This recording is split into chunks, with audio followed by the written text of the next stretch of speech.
Good morning,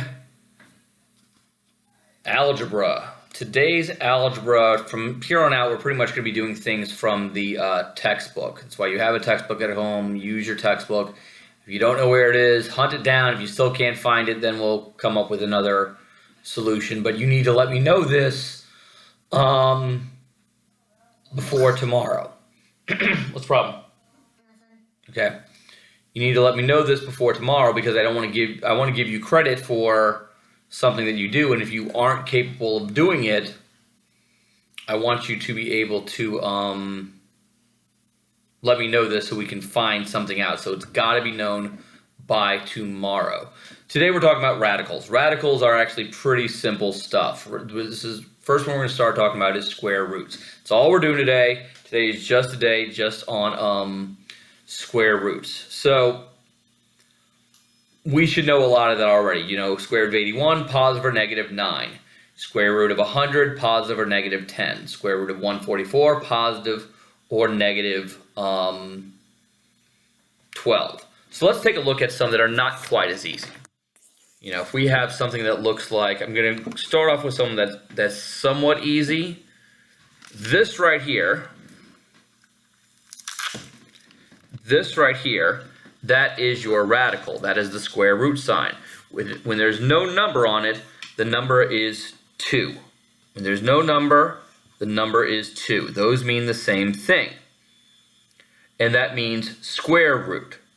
Cube root would be something like that. If we say cube root of 8, that should be easy. That is 2, because 2 times 2 times 2 equals 8.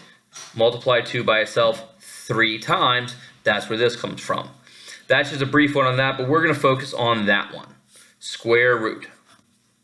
Square root. If I say something like square root of 36a squared, that's going to give me 6a, positive or negative 6a. Because the square root of 36 is 6, square root of a squared is a, and so that's why we have positive or negative a squared. We already know about the stuff with why it's positive or negative, so that's what we're doing right now. I'm going to take a look, see how far your textbook actually does go. All right.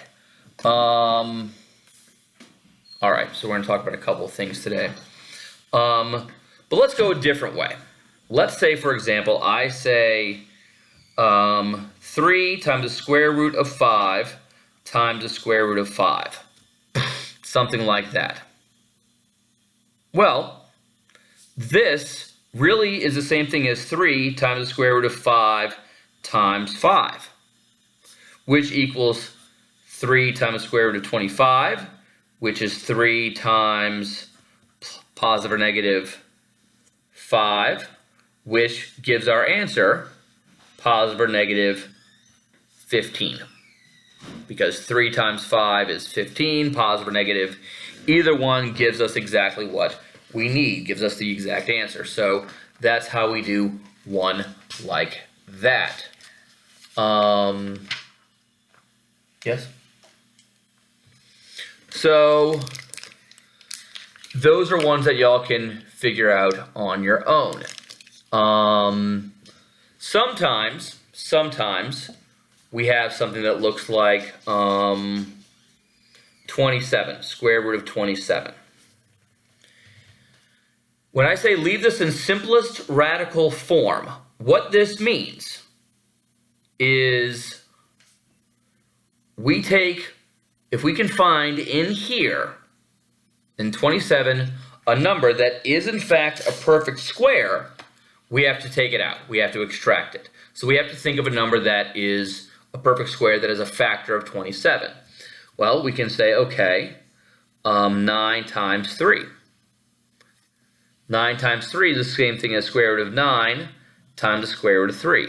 Those two are the same thing, which are both square root of 27. We know square root of 9 is 3, so our answer is going to be positive or negative 3 times the square root of 3. These two are the same square roots. This square root of 3 keeps the same thing as the square root of 3 right here. So that's how we do those square roots with that. So if we see something like square root of 6 times the square root of, let me find a good one,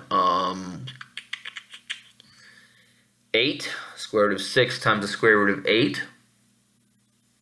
This is the square root of 48, because 6 times 8 is 48. So now that's not simplified. We now have to find factors, the greatest factor of 48 that is a perfect square. Now, I'm just going to give you what that is. I'm going to tell you what that is. That is the same thing as square root of 16 times 3. Here we're sticking with that times 3. It's not always going to be times 3. I can show you another one using some of the similar numbers. 16 times 3, this is now square root of 16 times square root of 3 plus or minus 4 times the square root of 3. If I were to do, let's say, let's do another one.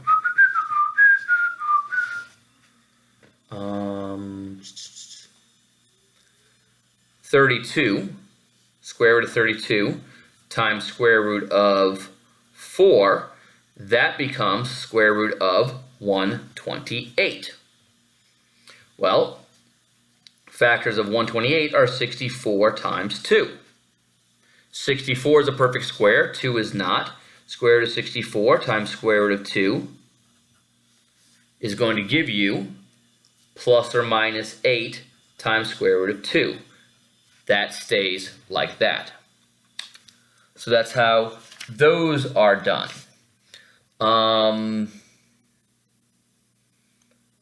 Now sometimes we'll see one that looks like a fraction.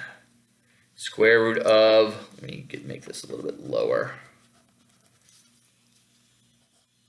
Square root of 10 over 49b squared.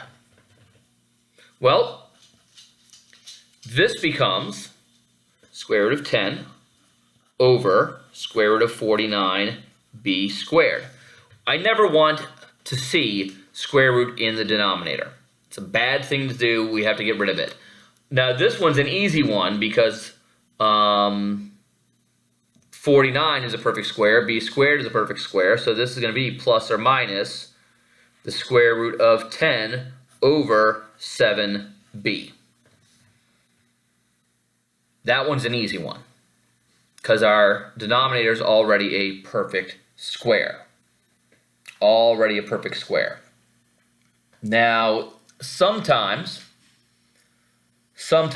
you have to do ones that are not like that. So if we see one that looks like, let's do a fun one. Let's do square root of 3 over square root of 7x. Well, that doesn't help us at all. Neither of those are perfect squares. Neither of those, and we have so neither of those can be simplified, and we have a radical in the denominator, which we don't want. We do something called rationalizing the denominator. All we do is multiply it by what's already in a radical. In this case, it's 7x. It's already in a radical on both sides, on both your numerator and denominator. So what this becomes is square root of 3 times square root of 7x over square root of 7x times square root of 7x, which this becomes square root of 21x over square root of 49x squared. Well, we already talked about the 49 up here, and instead of b squared, we now have x squared. That's going to be the same thing. 21 doesn't have any factors that are perfect squares. 1, 3, 7, and 21, none of those are perfect squares, so we can't do anything with that. X is not a perfect square, so we leave that 21x. But 49x squared becomes plus or minus 7x. So now we have a simplified fraction. Right here we have this right here in under our radical, and this 7x. We cannot do anything with this. That radical stuff and that stuff that's not under the radical, in this case 21x and 7x, have to be looked at separately. They have to be looked at separately. We cannot look at them as the same thing. So we're not going to look at them as the same thing. So you don't simplify it any more than that. You leave it alone. Right there, your simplified